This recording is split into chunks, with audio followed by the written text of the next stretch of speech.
Today on Education Forum, the impaired professional, their impact on others.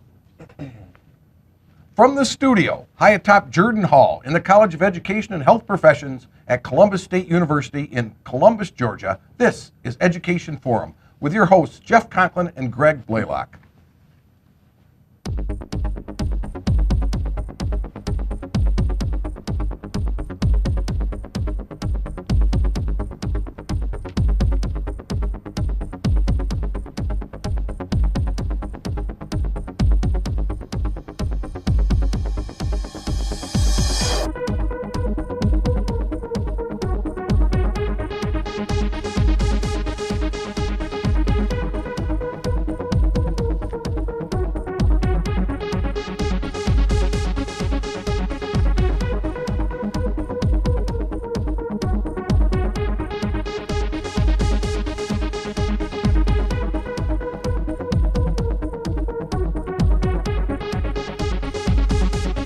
Welcome to Education Forum. I'm Jeff Conklin with my co-host, Greg Blaylock. Good morning, Greg. Good morning, Jeff. I'm doing well. How are you? All right. Good. Today's guest is a man that we had on the show it's been 2 years now. I was just looking at the record. And he was on about 2 years ago, and we were talking about, at that time, a show we called The Impaired Professional. We were talking about the shooting at the University of Alabama, Huntsville, where a university professor shot some of their colleagues. And so I'd like to welcome to Education Forum Professor of Counseling Education, Dr. Mike Baltimore. Welcome, Mike. Thank you, Jeff. It's my pleasure to be here. It's good to have you on today. Now, a year ago, we were talking about the impaired professional. And today we're going to take that a little further. Okay. And I thought maybe we could talk about the impact of that professional on the people around them. So when we're talking of an impaired professional, what are we saying? What are we talking about? Or who are we talking about? Well, it's an interesting area, but first let me just thank you guys for allowing me to be on here. This is one of CSU TV's ongoing shows. It's been around a long time, and both of you guys have done just a wonderful job here. So it's my pleasure to be here and even take a little small part in this show today. Thank you. The impaired professional is a very interesting topic because when you look at the literature and look at the definition of it, it really seems to move toward things that are related to substance abuse, Okay. Drug-related, alcohol-related, and that impaired professional, meaning someone having a substance abuse problem in a general sense. And occasionally, after that, people talk about depression and anxiety. So Okay. an individual at a workplace experiencing depression, anxiety, maybe some other things. But there's another part of this that is really I'm interested in particular, and that is the effect of some of the other mental illnesses as defined by the Diagnostic and Statistical Manual for the American Psychiatric Association, and those mental health categories that actually impair a person at work and also the members of that team and those people at work, the other employees and the colleagues. And so we don't hear too much about that, actually, and it's been an interest of mine for a while. I've looked into the literature and really tried to understand how this is taking place. If someone has a mental illness, as defined by the DSM-5 now, what is the impact on the others around them? Okay. Because a lot of times the literature will look toward the person, and it's a very linear viewpoint or perspective, meaning that it's within the individual. Okay. The individual has the problem, and that's where treatment and people recognize it, and they point the finger and say this person has an issue, or a colleague or another employee or manager or others, they have a problem, and it's contained within that individual. Okay. Well, there's more to it. Okay. It turns out that that person suffering through some of these issues are also impacting those around them. Mm-hmm. So it sounds like I'm hearing you talk about really similar to the literature around people who are alcoholics or drug abusers and the effects on their family and friends. Right. In that same way. Right, and in this area, it's really I don't think you hear about it. I don't think you hear too much, and it's not defined. I don't think obviously there's an awareness issue here, for people, and not a lot of people are spending time getting training in mental health issues and treatment and those kinds of things. So, but I think it's significant. It has a huge impact. We know overall that the impaired professional will have financial a financial impact on the productivity at work. Sure. There are lots of things that fall into place when a person is dealing with mental health issues. And so what I want to do is just talk a little bit about a little more specific area within the impaired professional, and that really is how it impacts those around them. Okay. Before we go any further, you used a term I thought maybe we ought to clarify. Okay. Before we go any further, you said DSM. Right. And for those out there, what are we talking about when you say DSM? Yeah, that's a good point, and I'm glad you brought us back on that. The DSM is the Diagnostic and Statistical Manual, and this manual is prepared by the American Psychiatric Association, and it's used throughout mental health centers and in other places, hospitals, clinics, and so forth, to diagnose and therefore then to treat people with mental illness. The DSM, or Diagnostic and Statistical Manual, is really a classification of mental disorders. Okay.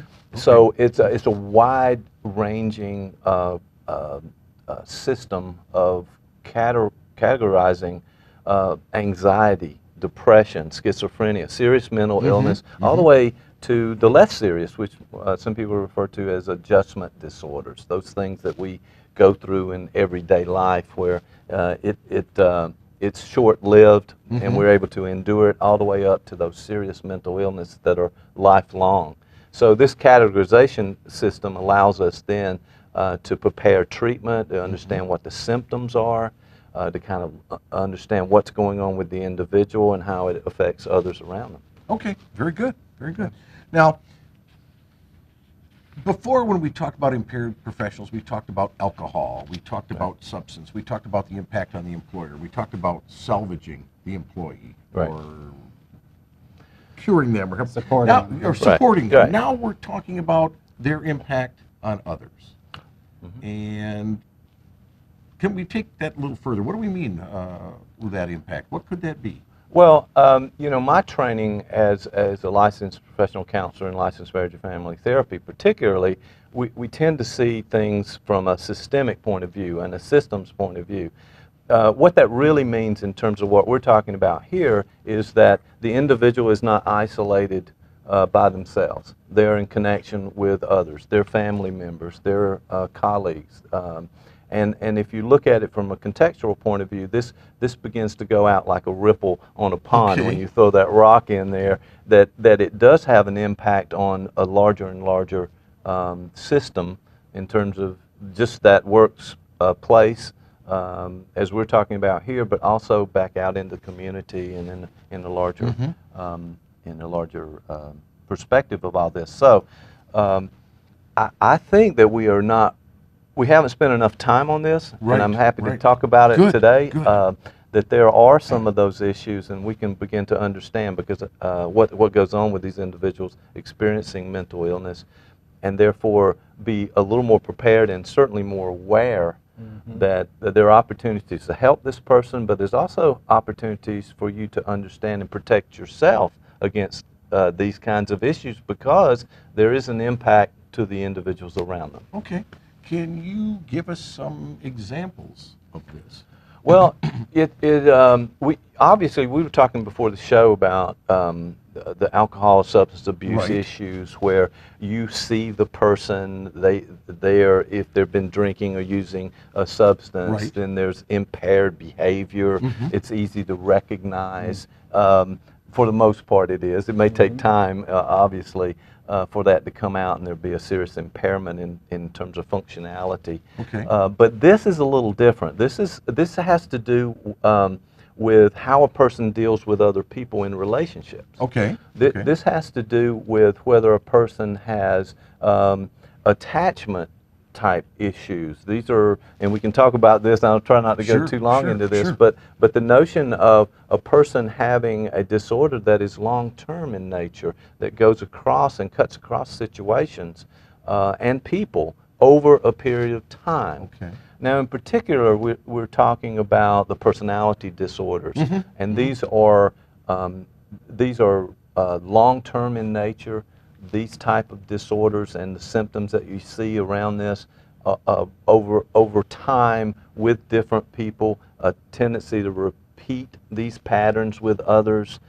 So I guess what I'm saying basically is that a problem within the person is also a problem on the outside with others. Okay. And that's what I wanted to kind of take a What look would be at an today. example of a personality disorder and its impact on a colleague or management? Or can you give us a concrete example of that? Sure. You know, one of the things that we know about a personality disorder in terms of the definition is it may be an average or above average intelligence. These are Okay. persons who are who are not who are intellectually fine. Okay. Actually, so they may have had a successful academic career. They may have had even a successful employment career, and they may even move up in the ladder or in the chain of command in an organization or an institution. That's right, because mental illness has nothing to do with intellectual capacity. That is very, very true, and these are the type of issues that you would assume that the person can work through and work out and be okay and figure out how things work in interpersonal relationships. However, this is where the impairment is. This dysfunction is really in relating to other people, building healthy relationships, and then continuing healthy relationships because of some of these symptoms that are connected to the personality disorder. Now, are personality disorders really mental illness, or is it the way a person is? Well, that's I like the way you define that, because actually what you know, this is not a deductive process where you go back as a detective to find the source of when something happened. Okay. This is in terms of a person's development over time. Now, there are a number of theories out there that would try to answer that question that you posed. And there are certain theories that look at the past and the early development, such as I mentioned, attachment disorder, John Bowlby, Ainsworth, all of those people who studied those kinds of processes that say, and the Freudian-based, obviously, Yes. theories that say something happened early in childhood, something happened in that developmental process that was blocked or interfered with, or that they didn't get the nurturing. There are some problems along the way that caused things to happen throughout a process over time. Right. And right. that, I think, and some of those are well thought of, and the literature supports some of those. So it really is not something necessarily that is learned or something that is biological, but something that is both. Okay. In those ways. Okay. So Developmental, I guess, would be Right. a word to describe how that happens. I think so, because there's obviously going to be something in the environment, the impact of the others that have or surrounding significant others. I think we were just putting up a slide here. I wanted to go to those slides good. Let's do that. and talk a little bit about it. If we can pull up that first slide. We're taking one of the personality disorders, and we're looking at them, kind of breaking it down just briefly here. This is the borderline personality. And we won't go through all of this list, because there is an extensive list here that looks at symptoms, but just looking at this first slide, we see that the typical features involve the instability of self-image. These are people who are not really stable in the way that they see themselves, their personal goals, but importantly, the interpersonal relationships. Okay. And the affect surrounds that can be seen as impulsivity, hostility, risk-taking behaviors. These are the kind of things that I believe affect the interpersonal relationships that a person at work or in other institutions and even universities, as well as business and other places. Okay.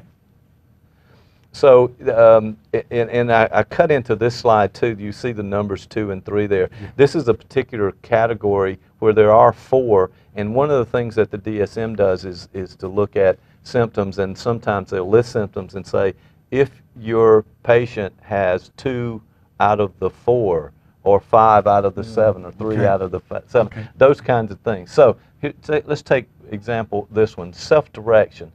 You know, the aspirations and goals, somebody could be okay with that as they move up intellectually. But number 3 is an interesting one. This is a symptom that regards empathy and issues with empathy. So there is a compromised ability to recognize feelings and the needs of others in this interpersonal relationships. There might even be a hypersensitivity, so that the person feels slighted or insulted by something that normally you would not think to be true. And perceptions based on this selective bias of negative attributes and vulnerabilities.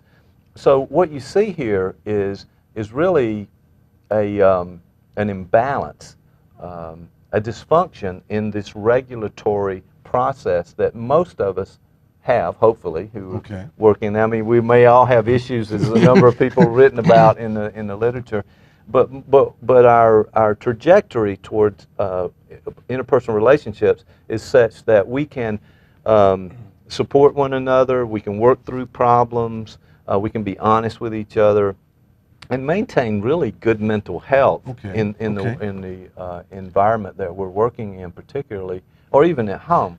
But that slide was basically saying that there's a tendency toward dysregulation of the affect and sort of sliding toward seeing things in a negative perspective and feeling insulted or wounded, and then becoming angry, and then coming back at people. Now, here's another slide here, I just have a question. Sure, come on. Now, when you're come back to talking that way, are we talking about people that, in their relationships with others, they take it very personally when it just could have been a disagreement? Right. Okay, Right, so rather than having that healthy disagreement that people have and then coming back at it, they take it as a personal attack.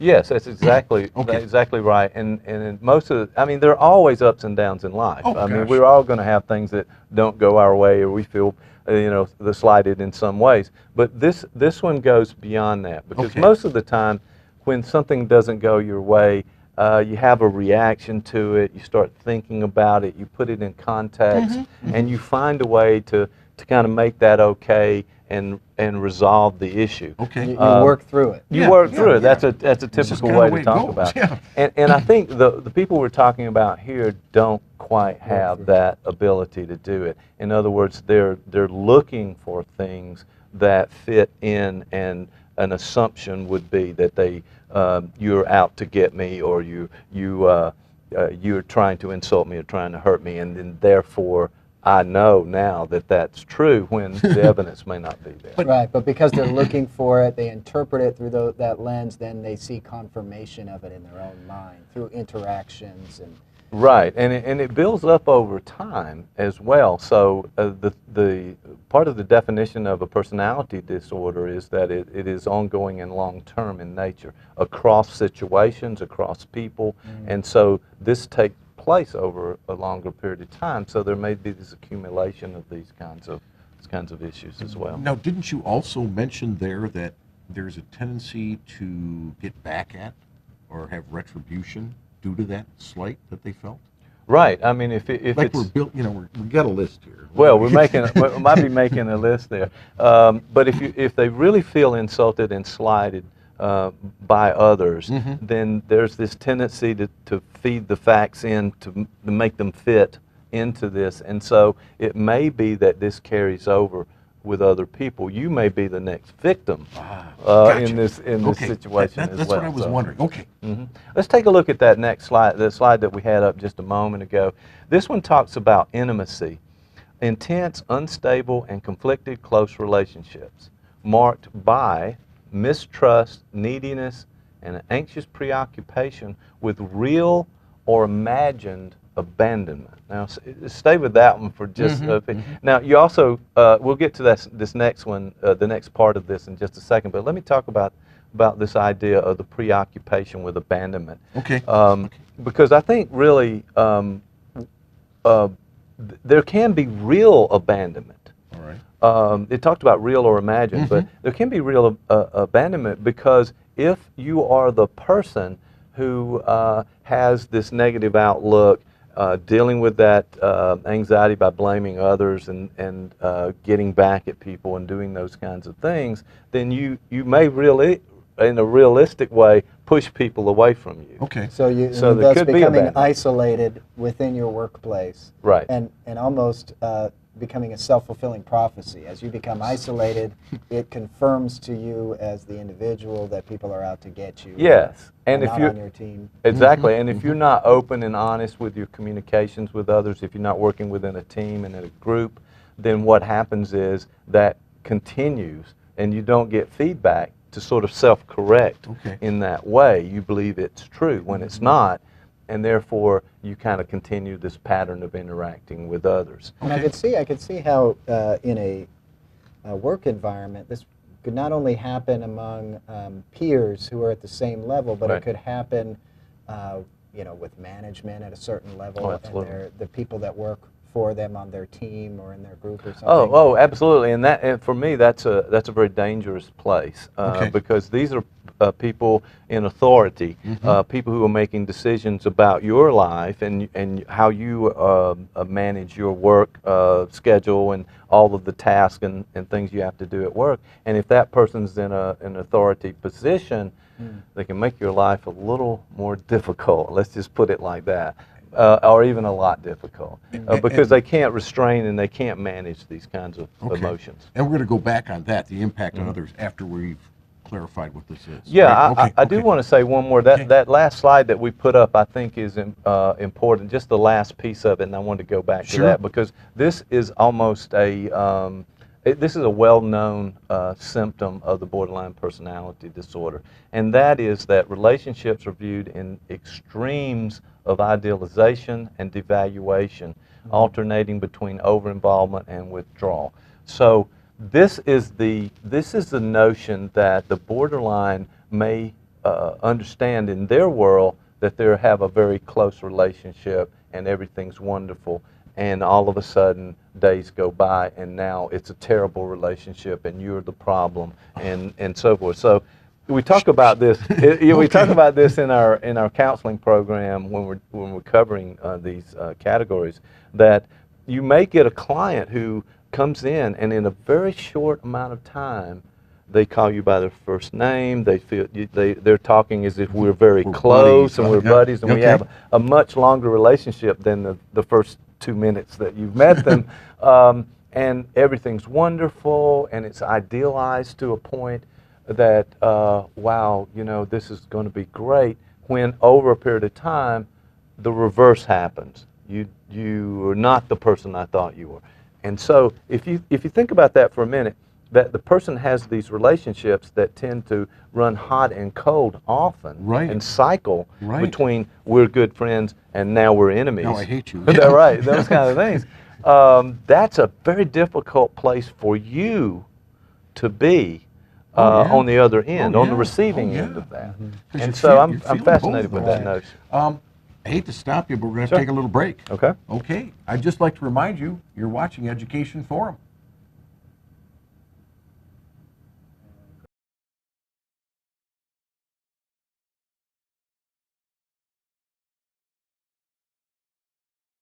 Watch Education Forum with Dr. Jeff Conklin and Dr. Greg Blaylock each week on Columbus State Television, on iTunes, on Roku, or on the web at csu.tv.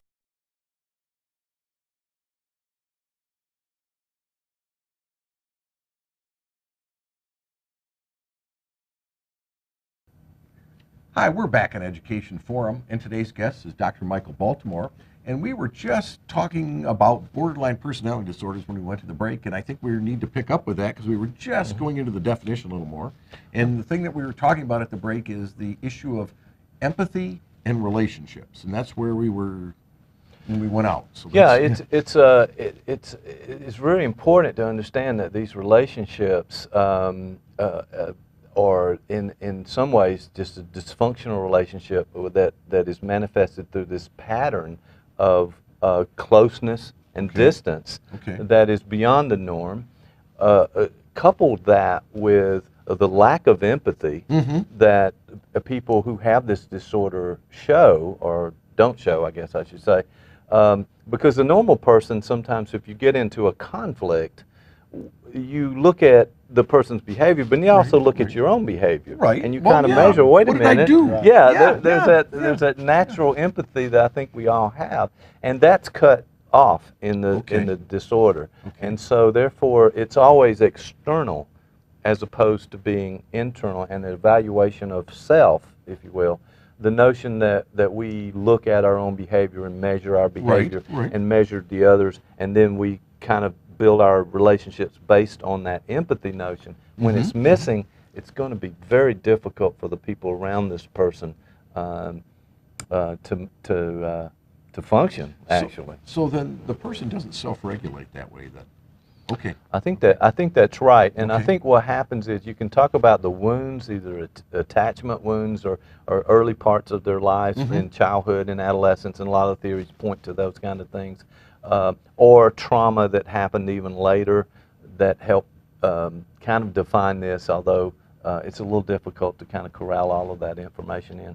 But nevertheless, what you see, what manifests itself is this impairment in interpersonal relationships and the lack of empathy, sometimes impulsivity, but certainly people around a personality disordered person are going to have difficulties, because a lot of times you may think it's your fault, it's not. You may feel bad and try to work through some things that are not yours. Right. And then, as you mentioned, Greg, if they're in a position of power and authority, if they're a manager or a Team leader of some sort. team leader, in that way, they're going to have, with the lack of empathy, you can understand that the employees probably are going to feel more stressed. They're going to be stressed out, and that's there are going to be a lot of problems as a result of that, which I think manifests itself in feeling tense and stressed out, and maybe even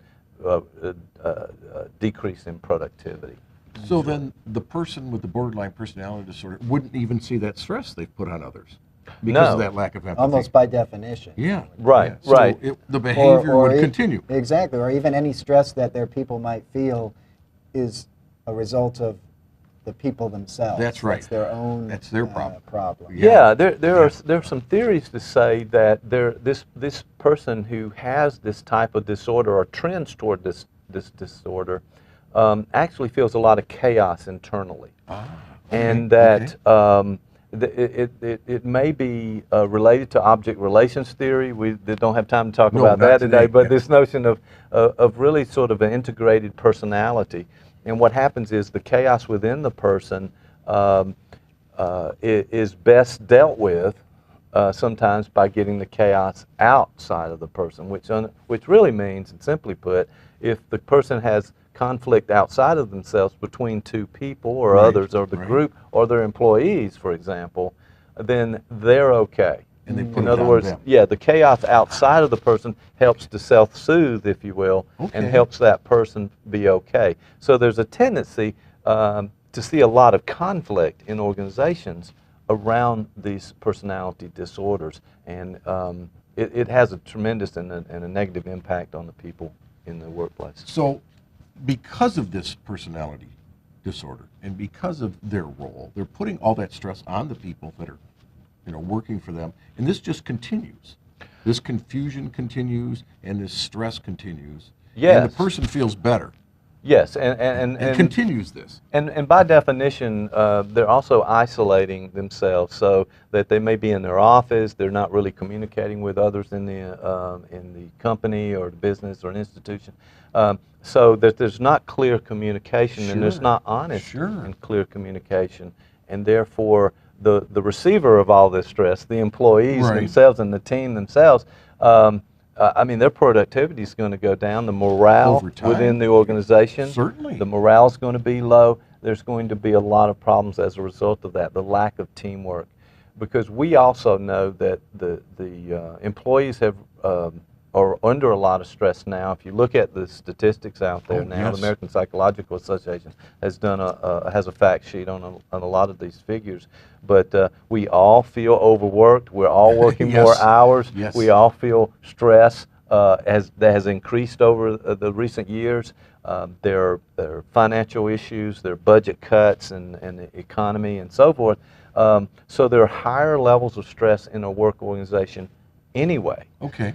But add this component to it, and what you've got is low morale, low productivity, and people who may even leave their job, look for other jobs Because as a of that result stress. of I was that. just going Yeah, to say, I yeah, can see how yeah. that could lead to losing some of your best people, your Oh, best absolutely. people having other options. They don't need Right. it. They don't need it. That's Well, right. there are a lot of ways that people individually deal with this kind of issue when they're with a manager who's has a borderline personality disorder or personality disorder, and there's all kinds of ways to do it. People retreat, you know, people will avoid Right. those kind of things. You know, and some of the statistics actually say there's been an increase in appointments with doctors and medical appointments due to this, and there's a big percentage of those that are stress related Oh, yeah. to this kind Yeah. of thing. Oh, gosh, you can see that. So it's a big problem, and I'm hoping that people will become more aware of mental health in general in the workplace, but also mental illness in the workplace, so that we can begin to resolve some of these issues, because it's not the situation, it's the person. Well, And that is a very different Right. view that you often hear and see. well, and then let me ask you this: why aren't people aware of that? Don't we look at others as having mental illness or personality disorders? We just Well, don't have that awareness. you've seen the cartoon at one point where the self when you're looking at self-help books and all the books are gone on about dealing with other people, but the dealing with yourself, there's a Right. big shelf of those. We don't often look at ourselves in some of this, but I just don't think we've had the education. I Okay, don't think we've okay. had exposure and awareness to the various categories of mental illness. When you say mental health, you think of anxiety, you Right. think of depression, you Right. think of schizophrenia, Yes, the more severe exactly. mental illnesses. And these are actually functioning people in your organization who are really connected with the problems that are going on in organizations and the decisions that are made and the impact on the actual employee. Well, you know, and I would suggest that mental health in general is something in our culture we don't discuss. Right. You know, we don't discuss it in the workplace. I think Great it's a point.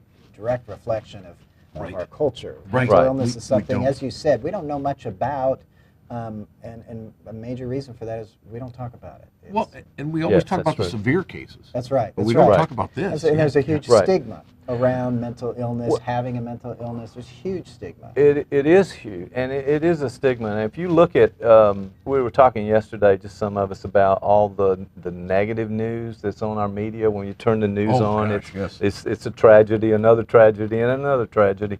And a lot of times when those things occur, the emphasis on mental health never shows up. When someone Okay, does a okay. terrible act that's out there and it comes up in the media and we get to see it and we go, well, let's talk about guns, let's talk Right. about drugs, Drugs, let's yeah, talk about anything else but mental health. Because actually, from my point of view, that may be ground zero for a lot of the problems Right. that are manifest themselves through this. Now, certainly substance abuse and alcohol and substance abuse, and all of those things are factors. Right, But right. there's also more to the story. And so we need more education and awareness on mental issues that affect the workplace and affect our lives. And also, if we know more about it, we actually may be able to move toward some sort of prevention and some help for people who are doing this. As we talked about earlier, though, it's often difficult if a person's in a position of power. You don't go to your boss Right. and say, "Hey, You know, man. you know, right?" You're making it really hard on me, and I Yeah, think it has yeah. to do with you. With you, Right, it's not right, me. right. It's- yeah, And you see, if that symptom list there, they're not going to accept that at all. It's No. going to be your problem. And so this is a very difficult type of issue. And I think the organization overall really needs to, even the large organizations, and some of these are the World Health Organization and some of the other in the U.S. organizations are reaching out to companies and others to try to make a difference and try to get this awareness up so that people will be more informed and then can respond. It may not be your fault, turns out. Now, some of the characteristics of this personality disorder, doesn't that make it so people will move up in the organization? I mean, those seem to be some of the characteristics that they're looking for.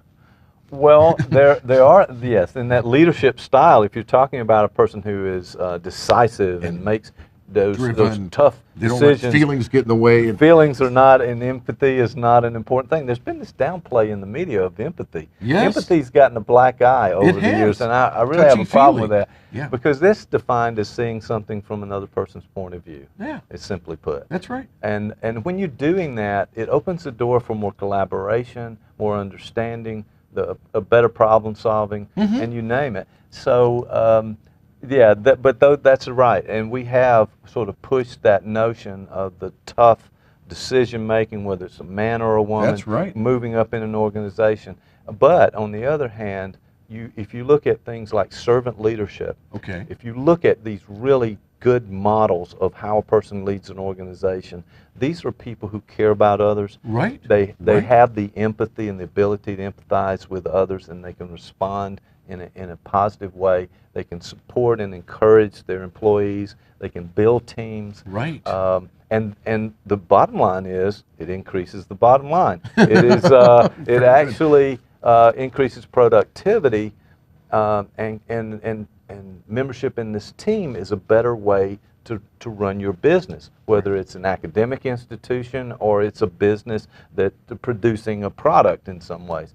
We've got to move in that direction. So, but it sounds to me like you're talking the difference between short-term, quick, versus long-term investment, improving things for the long haul.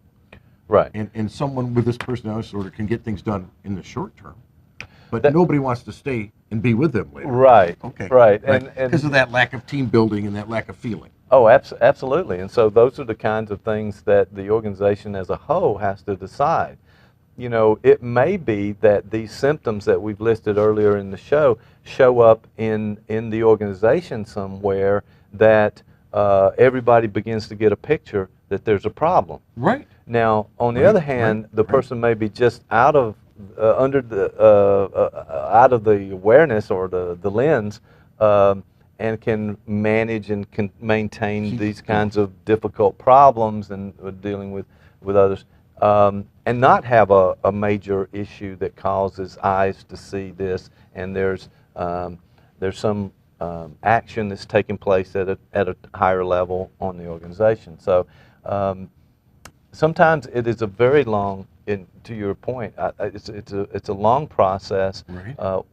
When there is not a major trauma or problem that comes to light. So if it doesn't come to a head, what can employees do if this is their leader, if this is their manager? Well, I think the notion of building a team is still important. The notion of communicating with others and sharing the stories and working together and finding the people who you can work with, and be productive and build and create things and be innovative. And those are the ways that some people have been able to kind of overcome this. We talked earlier about just avoidance. That's probably not a really good strategy. It's not the best for answer. dealing with people in management who have these kind of things. But overall, I think what you have to do is you have to speak out. I think you have to increase the awareness within the organization. Okay. I mean, this what we're doing here today on Education Forum is in fact one of the things on the list is we're just sharing information with others about Getting this. it out. And we've just touched just the surface of this problem, because I talked particularly in today's show about the borderline personality. Yes. But they're bipolar, histrionic, narcissistic, on and on of these disorders that people have in the workplace, and we don't know that's going on. No, we feel we the don't. impact of Yes. it, but we can't explain why it's going on and what's happening with it. So I really come back to awareness about this. Let's talk about it some Sure, more. sure. And then at working together with folks to sort of overcome the downside of this, and not blame yourself. I think that's a Yes, that's a good point. If I will, if I Okay. mention it, because if you have empathy, as we were talking about earlier, you kind of weigh the situation back and forth and look at where does this originate and how it happens, and not blaming yourself, but actually seeing this in a context within the situation that you're working, and not taking that blame when you didn't do something, and Which then I- kind of going on. Which is, for me, is really easy because most of the problems that occur in my world Yes. are the result of other people. Other people. You know, Very good. I'm There's- thinking next week we're going to talk about the narcissistic personality disorder. And I would love to, because I know and a you- lot of people I know that, you. this could All right, affect. that's a joke right there. Yeah, Just yeah. wanna But you point know, that out. what you're saying is so important, and I really wish we could talk about those other personality disorders. We're running out of time with today's show, so we got to have you back, and we got to talk about the histrionic personality disorder and the bipolar disorder, and because I think this is good information we have to get out, because I think people really need to understand it's not them, and Well, it's hurting that's nice. them when they're not seeing that. Nice of you to say that, and I'd be happy to come back and talk about these. I think some of this stuff really helps us understand human behavior Right. at a different level, Right. and when we're able to do that, we understand, and then we can find ways to kind of work out and have better and healthier relationships Sure. in our workplace. Well, and that lack of awareness of others is big. You know, It is a big.